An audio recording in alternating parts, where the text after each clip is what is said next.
If you've been doing anything in life for a decent number of years, you realize there are up times and down times. There are peaks and there are valleys.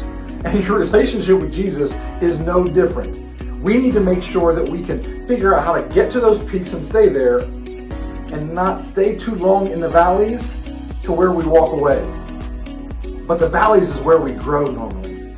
Starting this Sunday, we have a new sermon series called Stay the Course, where I will be walking through 7 actions that we can take as a church to make sure that we are still following after Jesus and doing what he has called us to do, but also individually how you can take these steps, and if you take these steps, they will help you stay closer to Jesus and have your time in the valleys that prepare you for the peaks. So join me this Sunday, 10 a.m., Catalyst Church, and I'll save you a seat.